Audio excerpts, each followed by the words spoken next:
Friends, I brought one topic called PWR 219, post-war reconstruction 219, and what are the problems associated with this.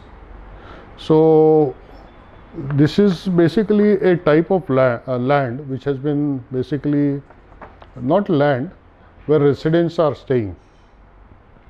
Now let us go to this, when did it come into being? It came in somewhere in 1949, post the war. So it is called post-war reconstruction. Now this name is very misleading when it is said that post-war reconstruction.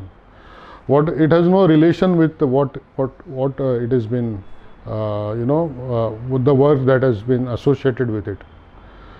So let us now understand what exactly it is.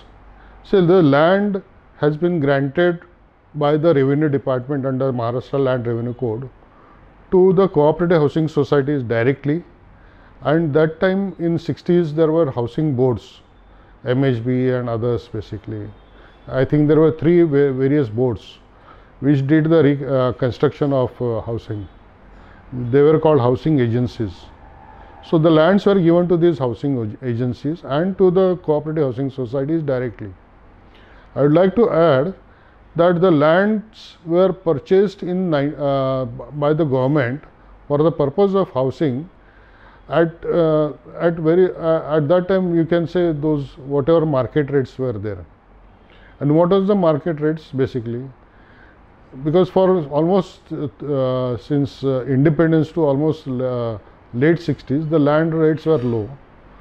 So the acquisition rate was 1948 RR, ready reckoner rate, and or the market rate which was prevalent. Most of the time the 1948 rate was higher than the market rate. So people don't know about it. 1948 RR rate was even higher than the land rates. So, and then when the land was again given back to the societies or the housing boards, it was given at the rate of what was the rate that was purchased. So it was 2 rupees, 4 rupees and all that. But the problem was associated with these lands were undeveloped. In the sense, there was nothing in those lands. You have to literally build the roads, you have to build your electricity, put up the electricity, you have to put up storm water drainage. Everything was to be done by the associations or the boards and all that.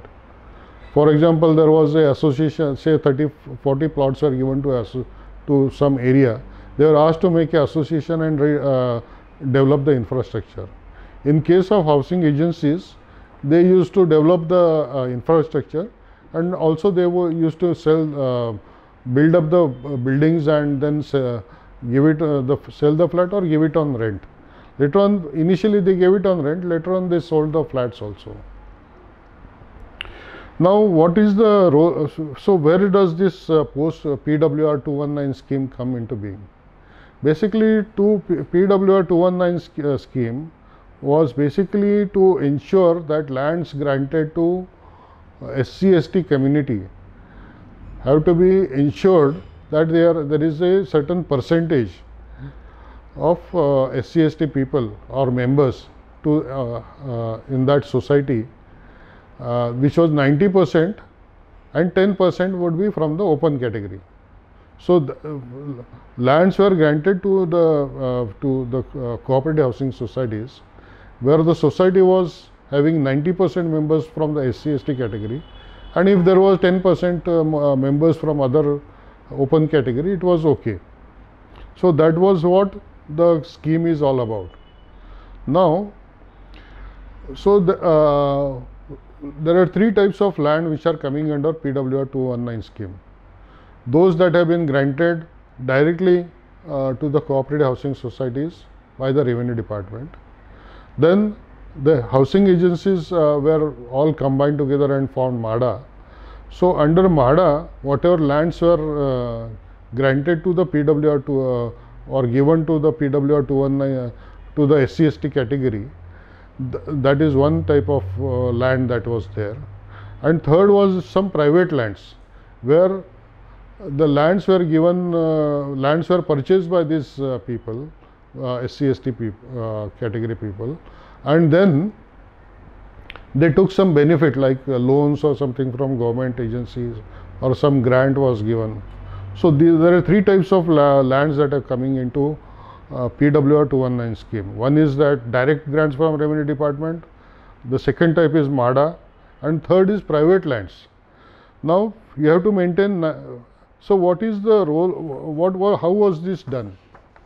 At the say, it is very important to note this fact that the lands were granted to societies, and societies have to, before getting the grant, have to see that 90% is from the SC/ST category and 10% is from the other category. So they used to make application to the government, and then there was another department within the government called Social Welfare Department.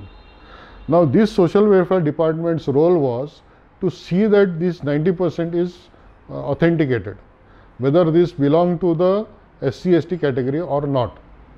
Once it authenticates that this 90% is from that category, the land was basically granted, and then they said, okay, fine, this society does have 90% 90% of its member from this category. The Revenue Department would then grant the land. The same thing would go to Mhada, and then the private lands also the same issue was there, same thing was maintained. So the role of Social Welfare Department was limited at the time of the grant to ensure that 90% of the members are from the SC/ST category. There was a limited role of this department, which was to ensure that lands were properly granted. Now, whether they are supposed to maintain 90% or not is a issue which every society faces. Many societies have maintained 90%. They felt that it was necessary under the law or the rule. Many societies, almost 95% of the societies have not maintained 90% of the membership within the SC/ST category. Now, when this thing happened, when the land was granted, it was not necessary as per at the time of grant, when it was not necessary that this was to be maintained or something. For 30-40 years, nobody bothered about it. Now, if they have maintained it, it is good. The problem comes where? When the problem comes when redevelopment takes place, and this is a practical problem that the societies face. That if supposing there is a 50-member society and it wants to add another 50 members, when these 50 members are to be added, if they say that 90% of this should be from this category, then the redevelopment, no developer would be interested in doing the redevelopment. Secondly, if you say that it is within that, say now another aspect is that you are selling the flat at the market rate.